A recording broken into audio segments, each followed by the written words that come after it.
principe d'anarchie.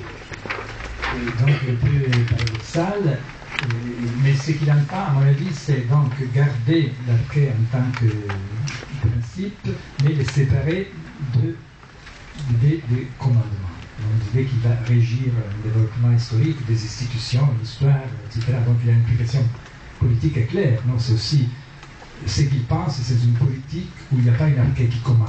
Mais il y a une arché. C'est étrange. Donc il pense une arché qui ne va pas fonder, commander tout un système d'institutions et de lois, etc. Mais le mot d'anarchie est très intéressant et il faudrait réfléchir. Bon, vous référez à la tradition anarchiste, c'est politique, mais le mot a aussi un très curieux usage théologique. Et je crois que c'est de là que chemin le prend peut-être. Vous savez qu'une des hérésies qui était réputée les plus dangereuses pour l'Église, dans les premiers siècles de l'histoire de l'Église, était l'arianisme. C'est tellement compliqué qu'on n'arrive plus à saisir, mais pourquoi il donnait tellement d'importance à cela. Mais c'est très simple, au fond. Hein. Les ariennes soutenaient que le Père est sans arché. Bien sûr, le Père n'a pas d'origine. C'est lui l'arché, c'est lui l'origine. Les fils,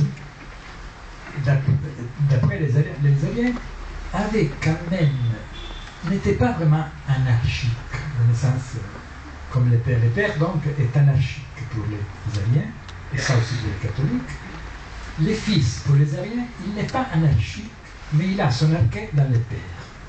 Or, la doctrine, le dogme, par contre, qui va prévaloir, est que les fils est anarchique comme le Père. C'est un paradoxe, parce que le fils, d'après la théologie, est généré par le Père, mais il n'a pas son arché dans le Père, il est anarchique. Et l'enjeu, c'était donc, contre les ariens, de garder une égalité du fils et du Père. Mais donc, et là, on a des traités sur l'anarchie du Fils.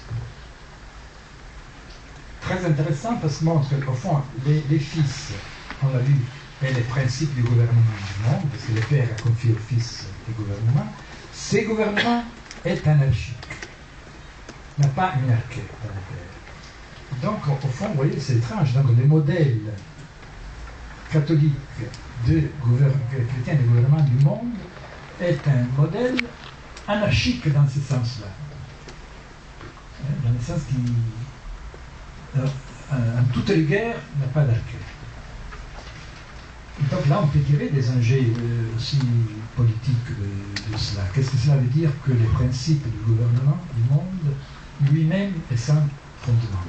Au fond, de dire, nous, une chose qu'au fond, c'est véritable, que malgré toutes les stratégies du pouvoir pour se donner une arché, ces stratégies, au fond, sont fictives. Ce n'est pas vrai. Au fond, le pouvoir sait très bien et se conçoit en tant qu'anarchique.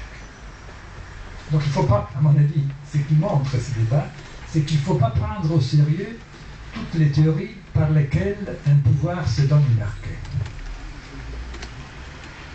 Oui, il y en a, on ne fait que ça, on ne fait que c'est, mais si on analyse après bien la machine de cette fondation, on voit qu'au fond, il n'y a pas d'arché. Au fond, le pouvoir sait qu'il est anarchique.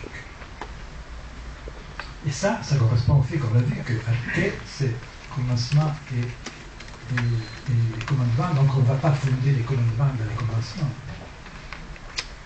Donc c'est très intéressant aussi pour comprendre mieux les problèmes politiques de l'anarchie au sens strict.